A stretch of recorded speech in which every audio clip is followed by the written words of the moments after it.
Kisah Kiai dan Santri. Bagian 75. Mimpi-mimpi yang aneh.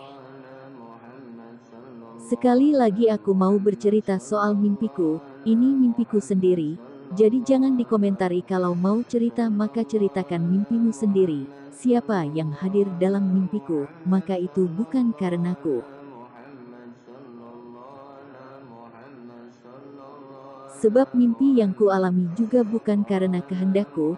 Jika aku di dalam mimpi makan enak dan naik mobil mewah, sebaiknya jangan didengki, sebab itu juga cuma mimpi. Kalau mau, mimpi saja sendiri, jangan merebut mimpiku, dan jika ada yang komentar, mimpi saja kok diceritakan, ya saya akan jawab. Mimpi saja kok mau-maunya dibaca. Aku bermimpi, hari masih sore, tapi di majelisku yang sederhana datang seorang yang mengeluhkan sakit. Setelah kutanya sana-sini, lalu kuobati dengan pengobatan sebagaimana biasa kulakukan. Minta pada Allah sakitnya disembuhkan dan yang menyebabkan sakit khususnya para jin di dalam tubuhnya dibersihkan, agar sakitnya tak kembali lagi, menurut pendapatku, dan memang atas izin Allah orang itu sembuh. Ternyata kejadian itu tak sesederhana itu.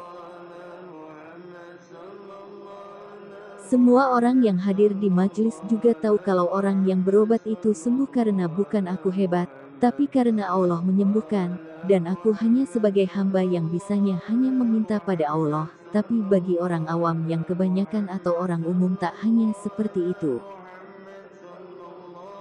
Malah aku yang diminta menyembuhkan malah dituduh sebagai yang menyebabkan sakit, ngelus dada. Ternyata jelas-jelas berbuat baik itu belum tentu dinilai baik di mata orang lain. Anak menantu orang yang sakit dan anaknya datang ke rumahku.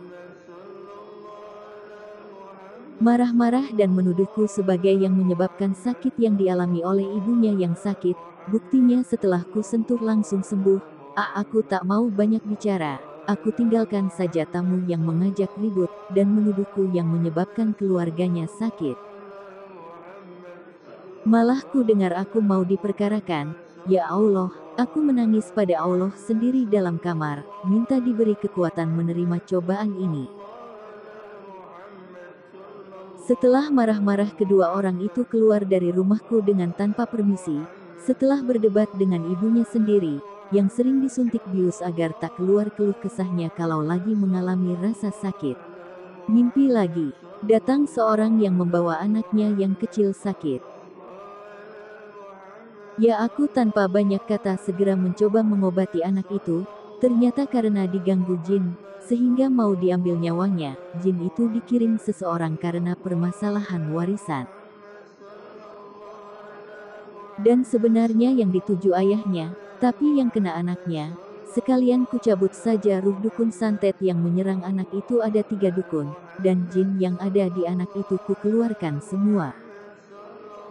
Anaknya sudah enakan, dan kelihatan mulai sembuh.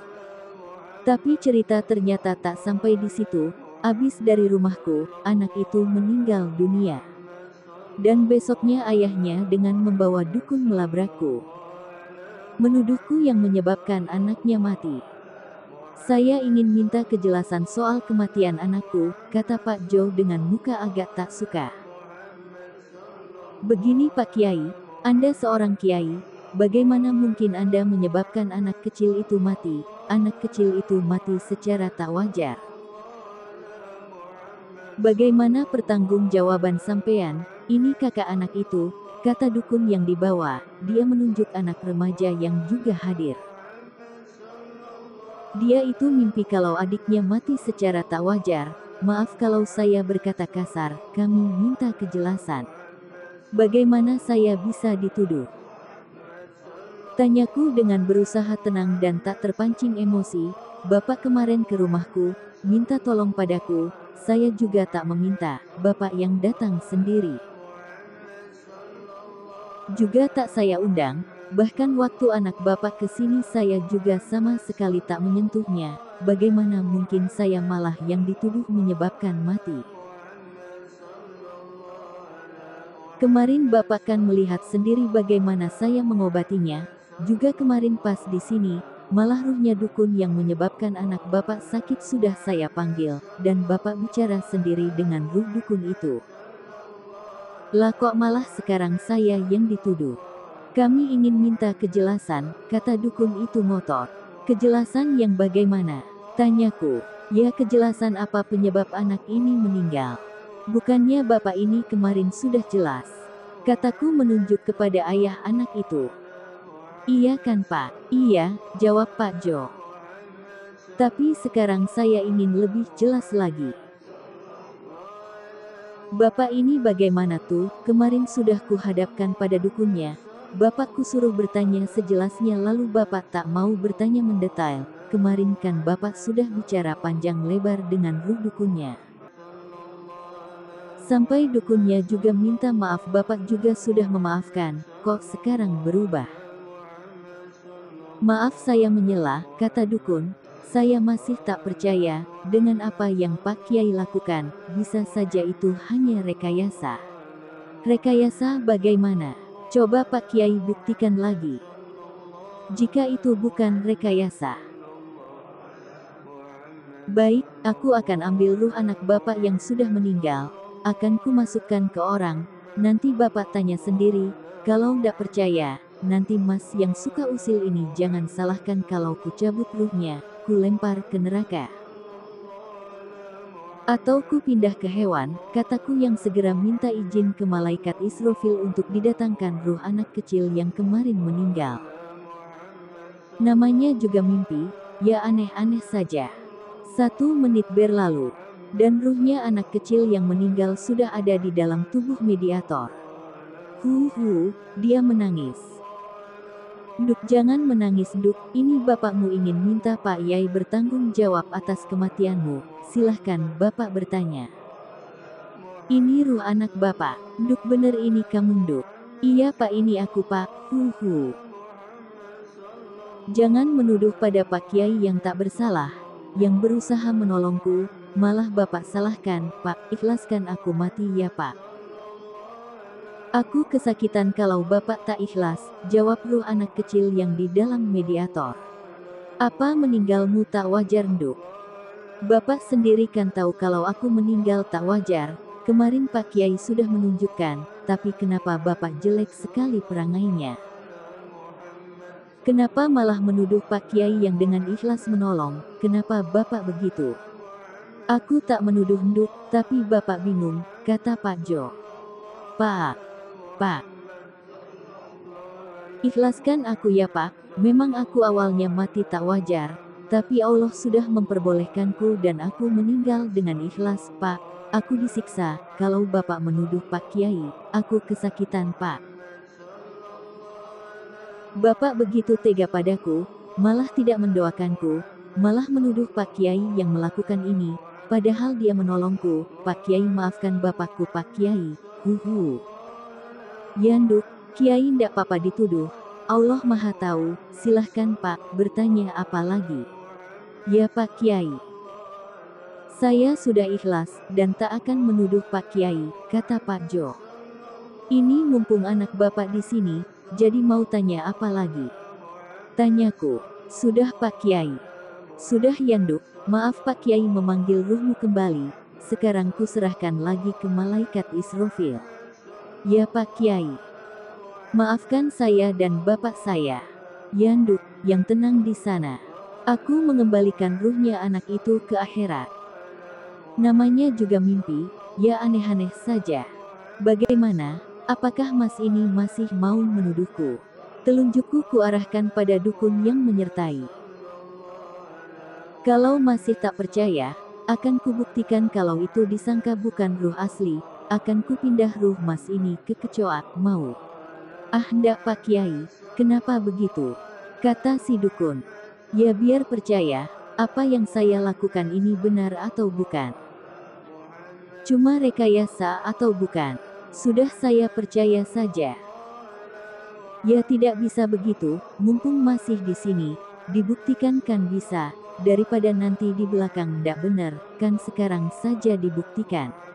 Ndak, saya percaya kok. Saya itu orangnya tak suka main-main, kataku ku pertegas. Lalu bagaimana dengan kakak anak ini yang mimpi dilihatkan kejadian kalau adiknya itu tak beres meninggalnya? Tanya dukun. Nah itu juga bisa dibuktikan. Ku tarik jin yang memberi mimpi pada anak remaja itu. Dan ku masukkan ke mediator. Sukses, kata jin yang masuk ke mediator. Sukses apa? Tanyaku. Sukses memperdaya anak remaja ini, ku masuki mimpinya, dan ku bisiki dia, agar menyangka kalau adiknya matinya karena Pak Kiai. Hihihi, kata si jin. Begitu ya, apa kamu ndak takut denganku? Tanyaku. Takut, takut sekali. Siapa di dunia jin dari ujung barat dan timur yang tak kenal dengan Kiai? Semua kenal, raja segala jin di penjuru bumi. Makanya aku takut, lalu memperdaya anak ini, agar menuduh Pak Kiai. Hihi, aku berhasil.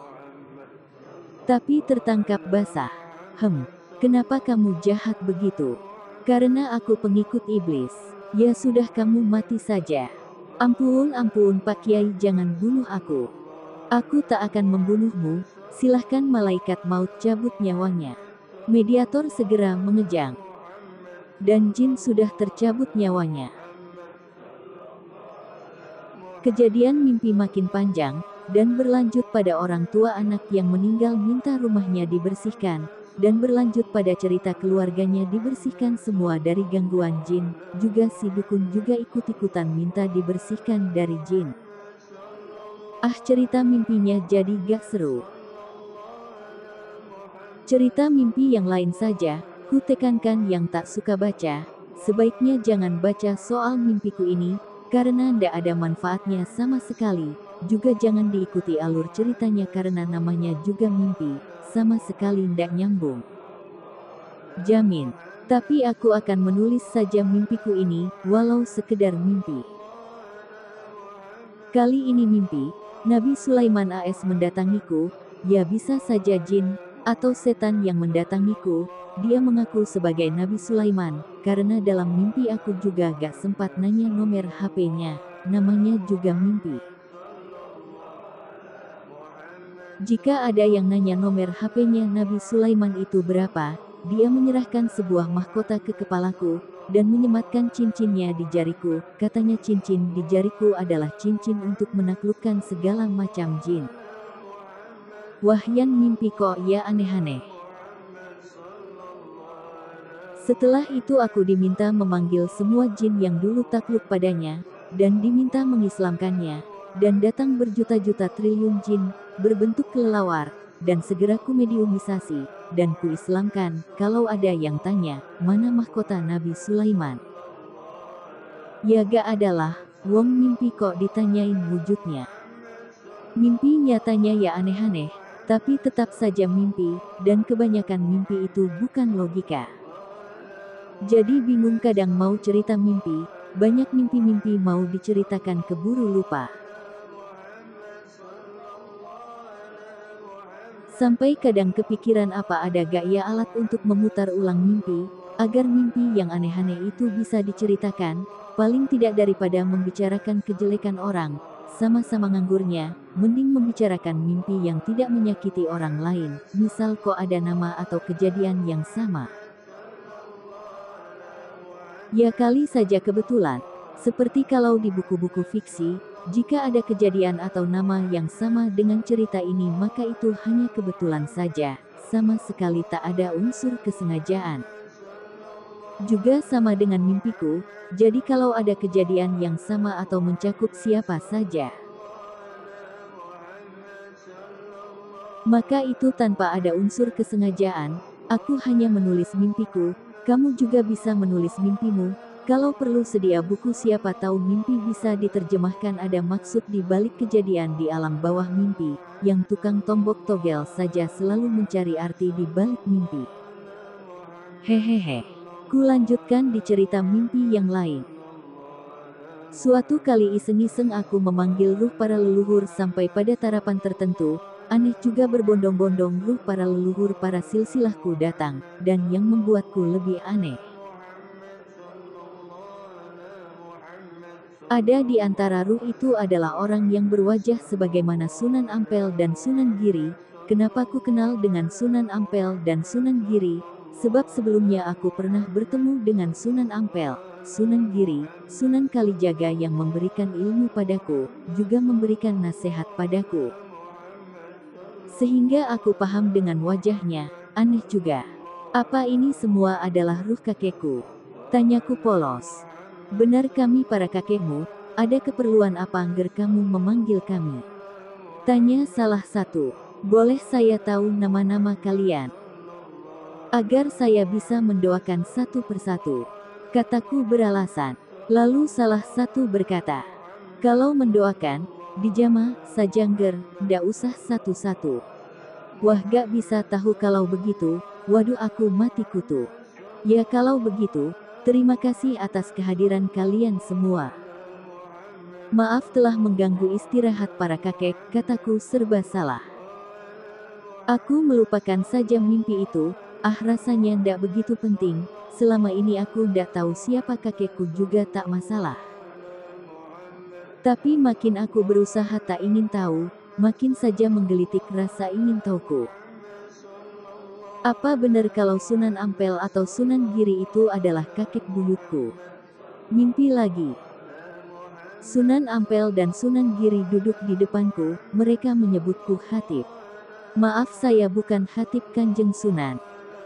Hehe, kamu Hatib Nger, kami memanggilmu Hatib, itu julukanmu di alam ruh. Maaf kenapa Kanjeng Sunan berdua selalu mengunjungiku? Apa mungkin ada darah Kanjeng Sunan berdua yang mengalir di darahku? Benar sekali, jawab Sunan Ampel. Ya benar sekali Nger, darahku mengalir di darahmu, coba kamu tulis silsilah sampai kepadamu, kata Kanjeng Sunan Ampel. Setengah jam menulis silsilah yang panjang, dari beliau berdua. Dari Sunan Ampel lebih pendek silsilahnya menyambung ke beliau, tapi dari Sunan Giri lebih panjang dan berkelok-kelok. Tapi aneh nama kakekku aku tak pernah mendengar itu. Apa ini benar Kanjeng Sunan? Tanyaku, kenapa nama kakekku di Kanjeng Sunan Ampel sama di Kanjeng Sunan Giri berbeda? Itu nama julukan Nger, bukan nama asli. Terima kasih Kanjeng Sunan, kataku masih diliputi kebingungan. Karena di silsilah yang ku ketahui, aku pernah dengar kalau aku ini keturunan dari Jaka Tingkir, dan kalau di daerahku aku ini keturunan dari silsilah Syekh Abdul Jabar, tapi kenapa kok sampai kepada Sunan Giri? Makin membuatku bingung saja. Aku diam saja dalam kebingunganku, dan mendengar pesan mereka. Sebelum kami pergi, ingat Nger yang kuat menanggung amanah ini dirimu, jadi yang sabar yang Nger cobaanmu sangatlah berat. Doakan saya kek, saya hanya orang biasa.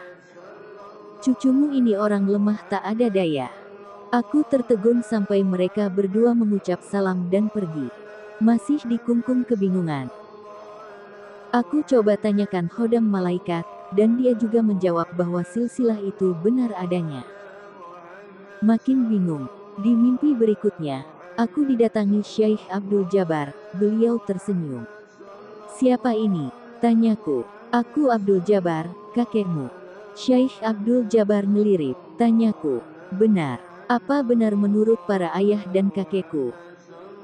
Aku ini ada keturunan dari kakek Jabar. Benar sekali Nger, itu sama sekali tak salah. Tapi kemarin Sunan Giri dan Sunan Ampel mendatangiku, kalau aku ini keturunan mereka. Itu juga benar. Darah mereka memang mengalir di darah Nger. Aku mengambil silsilah yang ditulis Sunan Giri dan Sunan Ampel. Dan ku tunjukkan pada Syekh Abdul Jabar. Apa silsilah ini benar, tapi kenapa nama kakek-kakekku kok bisa tak sama begitu? Begini Nger, orang dahulu itu selalu memakai nama-nama julukan, jadi yang Sunan Giri dan Sunan Ampel tulis itu nama julukan. Bukan nama asli. Oh rupanya begitu ya kek, apa kakek itu juga saudara sama kakek Sangbu yang di Lasem itu ya kek? Tanyaku menyelidik. Iya Nger, silsilahmu itu sampai kepada Jaka Tarub, jelas Syekh Jabar.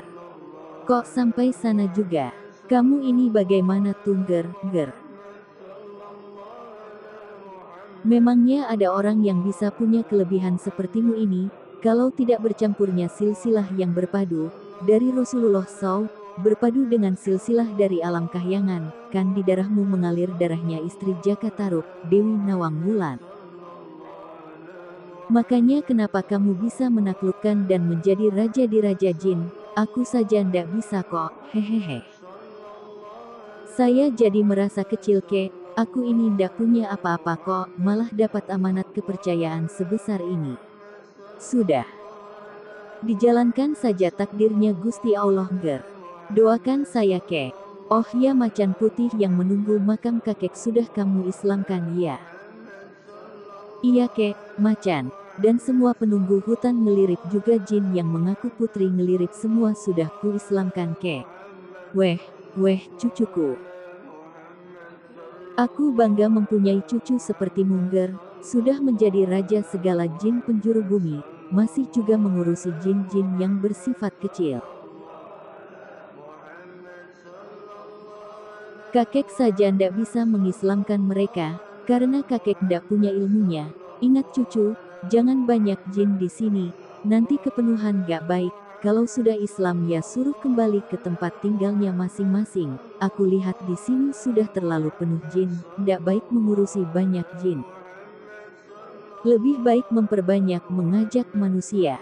Insya Allah kek, kalau boleh cucu minta ilmunya. Wah, kamu sudah tinggi jauh di atas kakek, sudah tidak butuh ilmu kakek. Aku malah gak bisa apa-apa kek, sungguh cucu masih tak tahu sama sekali ilmu. Cucu sebenarnya sangat minim ilmu agama. Sudah jangan merendah begitu, ikuti saja apa kata gurumu, kiai kecil itu. Insya Allah kek, doakan selalu cucumu yang daif ini. Begitulah dialog dengan Syekh Abdul Jabbar. Mimpi masih berlanjut, makin aneh saja alurnya. Dan melober kemana-mana. Seorang perempuan yang cantik sekali mendatangiku. Tak bisa aku melukiskan kecantikannya, cantik sekali, kayaknya bintang film juga tak ada yang secantik perempuan ini. Rasanya aku akan cepat lupa akan kecantikan wanita seperti ini, karena aku tak menemukan perbandingan akan kecantikan yang dimiliki. Tapi matanya terpejam, tak mau melihatku. Tapi hidungnya mengendus-endus, seperti membaui sandal jepit yang kebakar. Setelah mengucap salam, "Siapa ini?" tanyaku agak dak-dikduk. "Aku," jawabnya sambil terus mengendus-endus, dan matanya terpejam. "Aku siapa? Kalau boleh saya tahu." Aku mencium darah keturunanku." "Di mana?" tanyaku. "Kamu Ger, kamu darah keturunanku." "Aku mencium darah keturunanku memancar kuat dari tubuhmu. Kalau boleh saya tahu, siapa bunda ini?" "Aku Dewi Nawang Wulan, istri Jaka Tarub." "Hah, jadi cerita Jaka Tarub itu benar?" "Iya benar sekali Ger, aku Nawang Wulan." "Nenekmu?" Aku masih bengong, kayaknya mimpiku ini makin ke arah cerita dongeng. Sudahlah, biarkan saja, mimpi ini, kemana juga terserah. Kenapa aku repot, mimpi kecemplung jurang saja gak sakit kok, apalagi mimpi ketemu bidadari. Berarti nenek Nawang Wulan itu benar ada. Dan nenek ini adalah nenekku, tanyaku. "Benar sekali, wah aku kehilangan mahkota. Aku kehilangan mahkota waktu turun ke bumi, dan tak kutemukan." "Mahkota apa itu Nek?" "Mahkota yang dipakai oleh para bidadari di kayangan." Lalu tanganku refleks mengambil sebuah mahkota, namanya juga mimpi. Jadi, lap, gitu saja di tangan langsung ada mahkota. "Apa ini Nek?" Tidak seperti itu Ger, mahkotanya seperti ikat kepala dari emas, dan di depannya ada ukiran hiasannya. Lalu tanganku mengambil mahkota lagi. "Apa ini Nek?"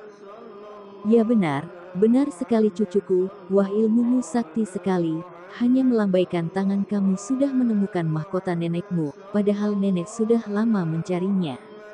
"Nek, kenapa nenek tidak membuka mata? Apa tak ingin melihat cucumu?" "Aku tak boleh melihat bumi Ger." "Kenapa?" Kamu sendiri tahu ceritanya, nenekmu membuat kesalahan karena menikah dengan kakekmu Jaka Tarub, jadi nenek tak bisa membuka mata, tapi nenek melihatmu kok cucuku, walau mata nenek terpejam, Nenek bangga padamu. Apa kayangan itu ada tuh Nek? Ada. Apa nenek ini dari bangsa jin atau malaikat? Bidadari itu bukan golongan jin dan malaikat. Lalu dari apa Nek? Ya dunia kami di antara jin dan malaikat. Lalu nenek lahir dari apa? Nenek tak berayah dan tak punya ibu. Tapi kami dari berbangsa, dan ada rajanya. Begitu ya. Sudah ya cucuku, aku kembali ke kahyangan, jaga diri cucuku. Setelah salam Dewi Nawang Wulan segera terbang ke kahyangan.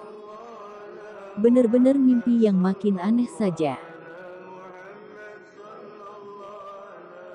Ada suara yang memberitahuku, apapun di dunia ini menjadi bentuk yang sempurna itu karena perpaduan berbagai komponen yang menjadi satu.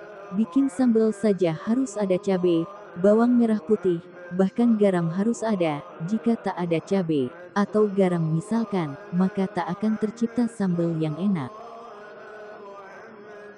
Sebagaimana seseorang itu dari berbagai keturunan yang menyatu lantas akan terbentuk seorang yang mumpuni, besi pilihan, dan barang yang bermutu tinggi.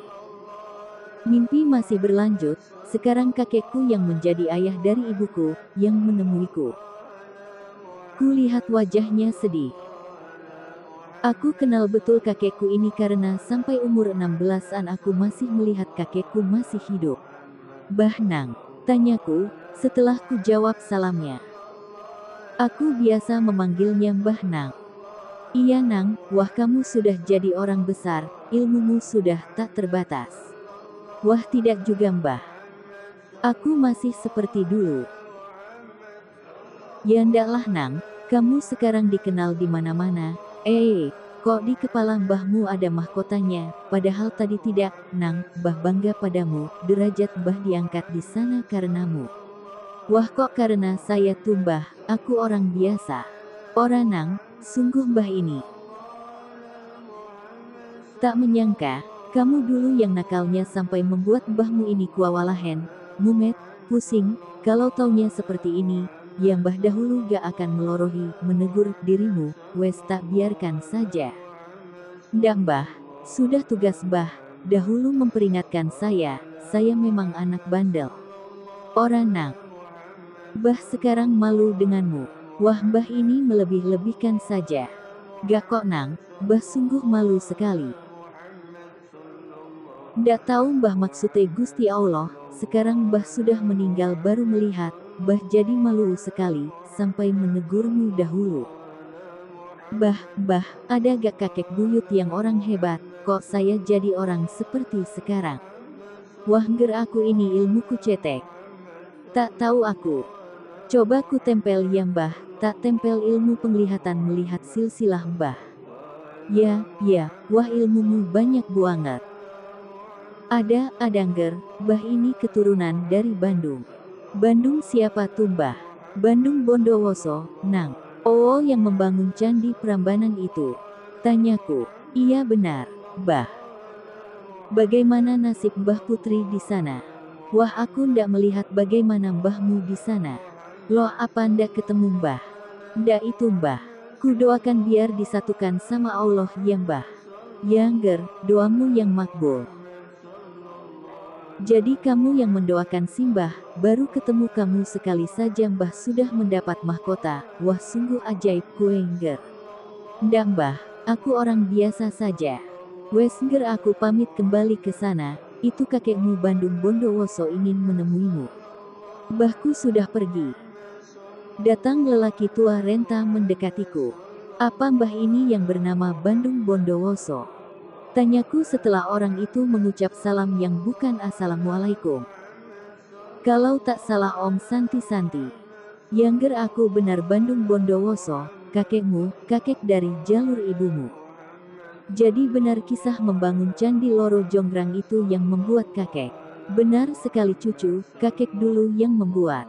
Berarti kakek dulu belum Islam ya? Ya belum. Sekarang kakekmu ini rendah derajatnya di sana nger. Kakek mau saya Islamkan. Ya mau sekali Ngger. Lalu ku ajak kakek Bandung Bondowoso masuk Islam.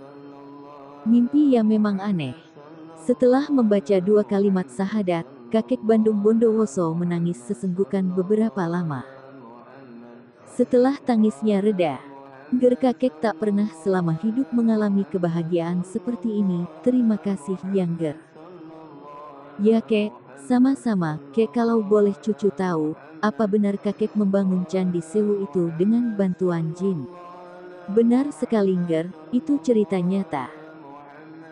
Dan memang kakek punya pasukan jin yang bisa membantu membangun candi itu. Kok saya sebagai raja jin, sering memerintah jin, tapi kok batu yang dibawa bersifat gaib, tak nyata. Walah Ngger, jin sekarang beda dengan jin zaman dahulu. Bedanya di mana kek? Bukannya sama-sama jinnya? Ya beda saja. Apa jin kakek itu masih hidup? Ada cucu, tapi kakek sudah tidak bisa memanggil mereka. Apa ini mereka kek? Kataku setelah menarik semua jin yang menjadi anak buah kakek Bandung. Lah, benar ilmumu sangat tinggi sekali cu. Kakekmu ini tak ada apa-apanya. Wah, kakek ini merendah. Ya tidaklah cu, kakek ini kan ruh, mana bisa pakai merendah segala. Kek, kalau boleh jin ini ku perintah untuk mengangkatkan batu. Ampun Kiai, saya tak bisa menerima perintah dari siapapun kecuali Kanjeng Prabu Bandung Bondowoso, kata para jin. Bagaimana kek, kalian taatlah pada cucuku ini. Sendiko dawuh Kanjeng Prabu. Sudah Ngger, aku tinggal dulu. Terima kasih, derajatku sudah pindah di sana. Sama-sama kek. Sebentar kakek Bandung Bondowoso terbang ke atas. Aku berhadapan dengan para jin yang miliaran banyaknya. Kalian tinggal di mana? Tanyaku pada para jin yang menunduk bersimpuh di depanku dengan khidmat. Kami tinggal di pintu gerbang Prambanan Gusti. Tak usah memanggilku Gusti, panggil saja Kiai. Ya Kiai. Saya ikut saja, apa kata Kiai. Bukankah di Prambanan dan sekitarnya para jin sudah kuislamkan? Kenapa kalian tak pernah menghadapku untuk minta diislamkan? Wah Kiai, kami ndak berani menghadap, kalau Kiai tak memanggil kami, Kiai keturunan Tuan Prabu Bandung Bondowoso. Sedang kami hanya orang kecil. Kalian kuislamkan dulu ya. Siap Kiai, apa yang Kiai perintahkan, akan kami laksanakan. Lalu kuajarkan melafazkan 2 kalimat syahadat, dan setelah selesai, aku bicara lagi. Kalian bisa mengangkut batu yang besar sebagaimana mengangkatkan batu milik kakek Bandung. Bisa Kiai, tapi kami hanya bisa di malam hari, jika di siang hari kami tak bisa. Oh begitu rupanya, aku pernah memerintah ribuan raksasa untuk mengangkut batu. Tapi kok ndak menjadi nyata, batunya tetap gaib, itu bagaimana? Ya Kiai, jika batu yang diambil dari alam gaib, ya gaiblah Kiai. Batu yang diambil dan diangkat dari alam nyata, nanti batunya akan nyata. Kiai beli batu saja, nanti kami yang akan mengangkatkan. Walah. Kalau begitu ya ndak usah diangkatkan. Lalu bagaimana maunya Kiai? Ya kan semua telatah sungai, Gunung Merapi dan semua gunung di segala penjuru adalah daerah kekuasaanku, kenapa tak mengambil dari sana? Baik Kiai, perintahkan saja, kami mengambil dari mana? Nanti akan kami ambilkan. Ya begitu saja, nanti kalau aku butuhkan kalian kami panggil. Siap Kiai. Lalu jin yang menjadi anak buahnya Bandung Bondowoso itu pergi pamit, dan aku masih dalam mimpi yang panjang. Dan mimpiku ini belum habis untuk diceritakan. Mengalami pengalaman yang aneh-aneh, walau dalam mimpi, apa juga maksudnya, dan apa di balik rahasia yang sebenarnya terjadi ini, kadang timbul pertanyaan, tapi tak menemukan jawaban atas tanya. Mengalami kebuntuan, ya sudah biarkan saja. Semua berlalu sebagaimana biasanya. Seperti aku tak bermimpi apa-apa, seperti aku tak mengalami apa-apa. Tapi dalam sehari bisa saja terjadi jutaan mimpi dan kejadian, Mimpi seperti udara yang tertangkap jaring laba-laba, bahkan untuk memaknai satu mimpi kadang dibutuhkan jerat yang rapuh. Dan kepasrahan pada sang penentu kejadian adalah yang paling bisa diandalkan untuk kita manusia yang tiada daya. Di mimpi yang teramat banyak ini, siapa juga yang mau menikmati setiap kata yang kususun dari sesuatu yang tak ada sama sekali wujudnya? Orang yang membaca mimpiku ini aku katakan orang yang bodoh dan mau dibodohi, orang yang sudah kehilangan jati diri, apalagi sudah mempercayai mimpiku ini. Aku mengatakan orang itu sudah kosong pikirannya. Dan orang kosong itulah yang bisa diisi, yang bisa dimasuki paham dan kepercayaan yang membabi buta. Jika yang masuk benar, maka akan cepat terisi penuh dengan kebenaran. Jika yang mengisi adalah kesesatan, maka akan cepat terisi dengan kesesatan. Aku akan bercerita mimpi tentang malaikat. Sebenarnya mimpi ini sudah lama juga aku simpan, karena mau diceritakan juga namanya malaikat. Jadi lebih gaib dari jin, tapi kalau tidak diceritakan juga aku akan keburu lupa. Pertama, aku mimpi didatangi banyak malaikat, banyak sekali. Mereka berbaju putih semua, dan berbaris di belakangku kalau aku sedang sholat. Dalam mimpiku itu mereka malah dapat ditangkap dengan kamera, di video dan di foto. Jadi ingat kalau lihat foto-foto di internet, malaikat yang ini itu, ditangkap kamera. Kok beda dengan malaikat yang tertangkap kamera di rumahku? Mereka seperti sebagaimana manusia. Cuma berpakaian putih-putih dan semua mempunyai sayap. Sampai beberapa muridku dimasuki malaikat, aneh juga mimpinya, dan malaikat itu bernama Khodam. Aku bertanya pada guruku lantas dijelaskan dengan detail soal malaikat ini. Dan penjelasan guruku itu ku terjemah dalam bahasaku yang lebih simpel atau makin rumit bagi yang membacanya. Al-ilmu nurun, ilmu itu cahaya, tahu kan cahaya, karena ilmu itu cahaya maka membutuhkan tempat penyimpan yang bernama cahaya pula, dan yang diciptakan dari cahaya itu adalah malaikat.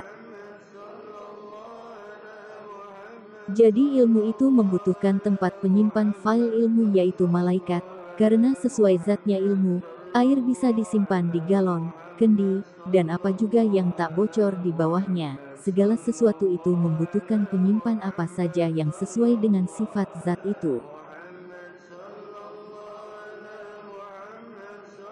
Sebagaimana file MP3 yang bisanya disimpan di memory card, atau CD atau DVD, jika memory card HP kok ada isinya MP3, ketika dimasukkan ke HP, dengan sendirinya HP akan bisa memutar MP3 yang ada di HP, sama malaikat yang sudah ada ilmu di dalamnya lalu dimasukkan ke manusia. Maka manusia itu dengan sendirinya akan bisa memakai segala ilmu yang ada di dalam malaikat itu, tanpa harus belajar lagi. Jika pemutar MP4, maka hanya butuh tambahan software yang bernama MP4 Player, dan lain sebagainya. Sama saja jika malaikat itu dimasukkan ke manusia. Maka manusia yang dimasuki itu akan dengan sendirinya bisa melakukan keilmuan yang ada di dalam malaikat itu, sebagaimana HP bisa memutar MP3 yang ada di memori. Manusia yang akan dimasuki malaikat juga begitu, dia akan bisa dimasuki. Kalau di dalam tubuhnya itu ada tempat untuk menyimpan malaikat itu. Dan penyimpanan itu harus dibentuk lewat puasa dan zikir sebab penyimpan itu untuk ruhani. Ingat ada hadis Rasulullah Shallallahu Alaihi Wasallam bersabda, sesungguhnya ulama adalah pewaris para nabi. Sungguh para nabi tidak mewariskan dinar dan dirham. Sungguh mereka hanya mewariskan ilmu maka barang siapa mengambil warisan tersebut ia telah mengambil bagian yang banyak. Hadits ini diriwayatkan Al-Imam At-Tirmidzi di dalam Sunan beliau No. 2681, Ahmad di dalam Musnadnya 5/169, Ad-Darimi di dalam Sunannya 1/98, Abu Dawud No. 3641, Ibnu Majah di dalam mukodimahnya dan disahihkan oleh Al-Hakim dan Ibnu Hibban. Asy Syaikh Al-Albani rahimahullah mengatakan, hadisnya sahih. Lihat kitab Sahih Sunan Abu Dawud No.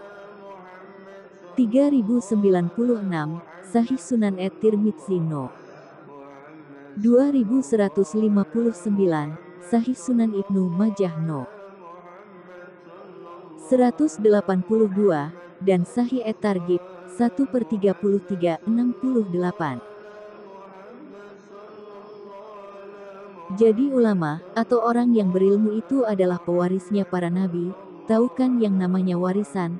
Warisan itu tak perlu kerja, namanya juga warisan. Seperti kita mendapatkan warisan uang triliunan, ya warisan itu ndak perlu dengan kerja baru dapat warisan. Kalau kerja lalu dapat uang itu namanya upah atau gaji. Kalau warisan, apa yang kita butuhkan jika dapat warisan? Ya kita menyediakan tempat untuk menampung warisan yang akan kita dapat, dan karena warisan itu berupa ilmu, atau ilmu itu cahaya, maka yang dibutuhkan adalah penyimpannya yaitu malaikat. Kalau dapat warisan uang, ya jelas yang diperlukan adalah brankas, kalau warisannya banyak. Jadi yang perlu dilakukan adalah agar tubuh itu bisa menerima khodam malaikat untuk menyimpan aneka ilmu yang akan diwariskan Nabi dan para aulia. Jika kita belum punya brankas yaitu malaikat sebagai penyimpan ilmu, ya ndak bisa ilmu itu kita terima warisannya. Kembali pada mimpiku, aku didatangi oleh Imam Syafi'i. Beliau memberikan warisan banyak ilmu memasukkan ke kepalaku. Dan didatangi Imam Ghazali juga menerima banyak ilmu dan kepahaman soal hal-hal yang halus soal keilmuan tasawuf. Juga beliau memberikan khodam malaikat untuk ditempel di kepalaku. Terus terang sekalipun mimpi, aku sendiri akan bertanya langsung dengan beliau yang mendatangi, ini ruh idofi atau ruh biasa, atau hanya khodam, atau hanya jin saja. Hal yang sangat riskan soal gaib itu harus sangat teliti. Tak bisa main percaya saja. Misal didatangi Imam Ghazali akan kutanya soal Ihya Ulumuddin, setidaknya pada rubu, sekian-sekian dia menuliskan apa, dia kan penulisnya, pastilah kenal betul dengan tulisannya sendiri. Sama kalau didatangi Imam Syafi'i saya akan tanyakan soal kitab jilid sekian menjelaskan soal apa. Jin gak akan mengerti. Sekarang aku akan bercerita soal mimpi yang lain. Dalam mimpi aku ini sudah menjadi raja segala jin, dari segala penjuru, ya namanya juga mimpi, ya sah-sah saja kejadian di alam mimpi, yang mau mimpi menjadi atau punya kedudukan di atasku juga boleh. Hehe, tapi di mimpinya sendiri, jangan duduk di kepalaku, hehehe. Nah dalam mimpi itu semua jin di seluruh dunia datang padaku, dan ingin menyerahkan semua harta karun mereka yang mereka simpan sudah ratusan juta tahun. Bayangkan menguasai segala macam kerajaan jin di alam raya ini. Jelas akan mewarisi juga semua harta kerajaan jin, dari Dewi Lanjar, Ratu Laut Selatan, Ratu segala laut, gunung, lembah, sampai ujung kulon, dan sampai Raja Laut Merah penjuru bumi. Datang berbondong-bondong mau menyerahkan hartanya. Setahuku yang bisa mewujudkan harta gaib itu adalah 3 malaikat yang mendapatkan tugas, yaitu malaikat yang menjadi khodamnya surat Ikhlas, yaitu Abdus Somad, Abdul Wahid, dan Abdurrahman. Ketiga malaikat itu yang aku tahu bisa mengambilkan dan mewujudkan harta gaib menjadi nyata. Di bayanganku, kukira mewujudkan harta gaib menjadi nyata itu hanya bin salah bin adakadabra, kayak orang memainkan acara sulap menyulap. Kutarik ulur ke belakang, di tahun-tahun 2005 sampai tahun 2006. Aku pernah mendapatkan tugas dari guruku, untuk memanggil Abdus Somad, Abdul Wahid dan Abdurrahman, tapi 2 tahun ku panggil, sampai lelah, Aku tak pernah ada jawaban, ia hanya manggil saja, atau kali saja dia datang tapi aku yang tak tahu. Tak tahu aku, yang jelas menurut pendapatku aku tak pernah didatangi, sampai aku akhirnya berhenti sendiri. Sekarang di mimpiku, ketiga malaikat itu datang di depanku. Mereka duduk menunduk di depanku, dan memperkenalkan diri masing-masing. Setelah perkenalan, "Maaf, dulu kan saya memanggil kalian bertiga, dan kalian bertiga tak pernah hadir, tapi kenapa sekarang malah hadir?" Kataku dengan menyelidik. "Maaf Kiai, kami dulu waktu Kiai memanggil Kiai belum tingkatan bisa menghadirkan kami, jadi sekalipun kami hadir, Kiai juga tak akan tahu kehadiran kami," jawab Abdus Somad. "Oh begitu, lalu sekarang?" "Ya kami bertiga siap diperintahkan untuk mengambil harta dari mana saja, Kiai kehendaki, Kiai kan sudah menjadi raja segala jin. Jadi Kiai bisa mengambil harta dari mana saja Kiai kehendaki. Baik kalian ku perintah mengambil harta dari yang ku kehendaki."